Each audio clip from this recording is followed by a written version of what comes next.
संजय कहते हैं, अर्जुन करुणा से भरा हुआ था। उसकी आंखों में आंसू थे और वो बहुत व्याकुल था। इस कठिन समय में तुम्हारे मन में ये कमजोरी कैसे आ गई अर्जुन? ये न तो वीरों को शोभा देती है और न ही तुम्हें सम्मान या उच्च लोक दिलाने वाली है। हे अर्जुन, ये कायरता तुम्हें शोभा नहीं देती। ये न तो उच्च विचारों वाले व्यक्ति की पहचान है और न ही सम्मान दिलाने वाली है। हे कृष्ण, मैं युद्ध में अपने गुरु और अपने पूज्य जनों पर बाण कैसे चला सकता हूं? अपने गुरुओं और पूज्य जनों को मारकर इस संसार में जीने से अच्छा है कि मैं भिक्षा मांगकर जीवन जी लूं, क्योंकि इन्हें मारकर मिलने वाला सुख भी रक्त से सना हुआ होगा। ये भी नहीं जानता कि हमारे लिए क्या श्रेष्ठ है, जीत या हार। जिन कौरवों को मारकर हम जीना नहीं चाहते, वही आज हमारे सामने खड़े हैं। मेरा मन धर्म और कर्तव्य को लेकर पूरी तरह भ्रमित हो चुका है। मैं आपसे विनती करता हूं आइन, जो मेरे लिए निश्चित रूप से कल्याणकारी हो, वो मुझे स्पष्ट रूप से बताइए। मैं आपका शिष्य हूं और आपकी शरण में आया हूं। मुझे ऐसा कोई उपाय नहीं दिखता जो मेरे इस शोक को दूर कर सके। यदि मुझे पृथ्वी का राज्य मिल जाए या देवताओं का स्वर्ग भी, तब भी यह दुख समाप्त नहीं होगा। संजय कहते हैं, ऐसा कहकर अर्जुन, हे राजन, मैं युद्ध नहीं करूंगा, यह कहता हुआ मौन हो गया।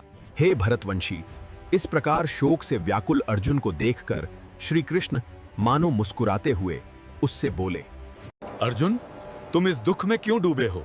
यह ठीक नहीं है। तुम्हारी इस मूर्खता के कारण सत्य और धर्म का मार्ग छूट रहा है। न तो ऐसा कभी हुआ कि मैं नहीं था, न तुम थे, और न ये सब राजा थे, और न ऐसा होगा कि भविष्य में हम सभी नहीं रहेंगे।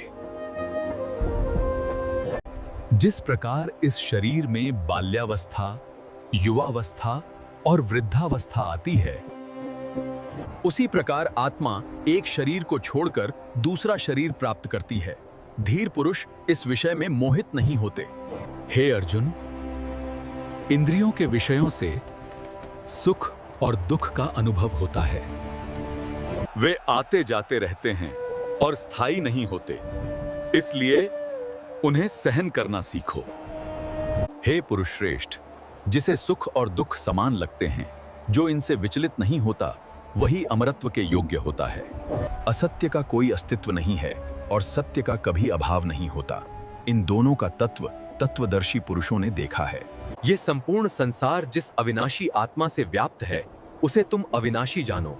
उस अविनाशी का विनाश कोई नहीं कर सकता। इस अविनाशी नित्य आत्मा के ये शरीर नाशवान कहे गए हैं। इसलिए हे भारत, तुम युद्ध करो।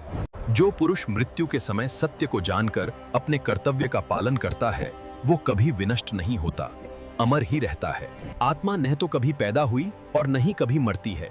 वो अनंत है, चिरस्थायी है। यह नश्वर शरीर केवल उसका आवरण है।